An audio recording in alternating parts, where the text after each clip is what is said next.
Salam. Bugün sizlərə məstər infinitiv və gerundi, yəni gerund mövzusu üzrə qızıl qaydaları təqdim edirəm. İngilis dilində iki feil bir-birinin ardınca gələrkən işlənmə yollarına baxaq. İngilis dilində iki feil arda gəldikdə ikinci feil ya tolu məstərlə və yaxud da gerund, yəni verb ing ilə işlənməlidir. Bu feillər üç qrupa ayrılıb. Birinci qrup feillər yalnız to infinitivli işlənənlər, to infinitivli işlənənlərə baxırıq.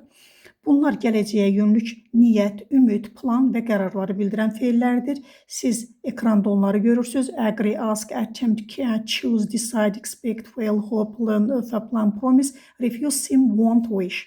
Example-a baxırıq. He decided to leave early. She promised to help us. Göründüyü kimi bunlar özündən sonra to'lu məstər tələb edirlər. Gəlin ikinci qrupa baxaq. İkinci qrup feillər yalnız gerund, yəni ing-li feil tələb edirlər. Bu feillər adətən icra edilən, tamamlanmamış, təcrübə edilən və ya dayandırılan hərəkətləri bildirir. Siz onları görürsünüz. Admit, avoid, can't help. Fikir verin, help özündən sonra to'lu məstər tələb edirdi, amma can't help özündən sonra ing, yəni gerund tələb edir. Consider, deny, enjoy, finish, give up, imagine, involve, keep on, mind, miss, postpone, practice, put off, resist, risk, stand, suggest feilləri. Bunlar tərkibi ifadələrlə gəlin işlənən feillərə baxaq. Be used to, get used to, be accustomed to. Bunlarda to sözünün olduğu üçün özündən sonra gerund gəlir. Nümunəyə baxırıq. I enjoy reading books. She gave up smoking. I am used to waking up early. İncə məqamlara fikir verək. Advise, allow, permit, recommend feilləri. Özündən sonra şəxs, obyekt gəlməzsə, bunlar gerund, yəni özündən sonra ing-li bir şey seçirik. Example, they don't allow parking here. B. Özündən sonra şəxs, obyekt gələrsə, bu zaman to'lu məstər seçirik. Example, they don't allow us to park there. Üçüncü qrup feillərə baxaq. Həm məstər, həm də gerundla işlənənlər. Məna dəyişməyən feillər.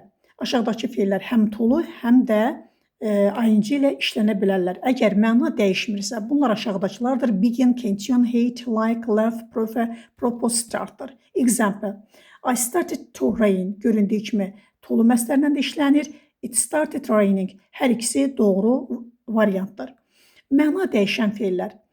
Gerund bildiyimiz kimi məntiqlə keçmiş, məstər isə gələcək yönümlüdürlər, məqsəd bildirirlər. Remember, forget, regret. Bu kimi feillər özündən sonra ing, yəni gerund, keçmişdə olmuş hərəkəti xatırlatmaq, unutmaq, peşman olmaq üçün işlədilən feillərdir. Example, I remember locking the door. Qapını bağladığımı xatırlayıram. Özündən sonra to'lu məstər tələb edənlər. Bunlar da bildiyimiz kimi gələcək yönümlüdürlər. Gələcəkdə edilməli olan hərəkətləri xatırlamaq, unutmaq, təəssüf etmək üçün işlədilən feillərdir. Example, remember the lock the door. Qapını bağlamağı unutma. Stop feilinə baxaq. Stop feili özündən sonra gerund ing tələb edə bilir. Bu zaman bu vərdişi, hərəkəti, hər hansı bir vərdiş və hərəkəti tamamilə və ya müvəqqəti dayandırmaq üçün istifadə edilir. He stopped smoking. Siqaret çəkməyi tərk etdi. Deməli, əvvəldən çəkirdi, artıq onu tərk edib. B. To'lu məstərlə işlənə bilər. Başqa bir işi etmək üçün mövcud işi dayandırmaq. He stopped to smoke. Siqaret çəkmək üçün dayandı. Yəni, siqaret çəkir. Sadəcə indinin dayanmağının məqsədi odur ki, fasilə verir. Try feilinə baxırıq. ing ilə işlənir, yəni gerundla işlənir. Bu zaman sınamaq, təcrübədən keçirmək, yəni görək nə olur mənasında. Try taking an aspirin. Aspirin içməyi sına. B. Özündən sonra try'ın to'lu məstərlə işlənmə yerinə baxaq. Çətin bir işi görmək, cəhd etmək, çabalamaq mənasında. I tried to open the door. Qapını açmağa çalışdım. Gəlin need feilinə baxaq. Need feili to'lu məstərlə işlənir. Bu məlum, yəni aktiv voice-də belə olur. I need to wash the car. Maşını yumalıyam.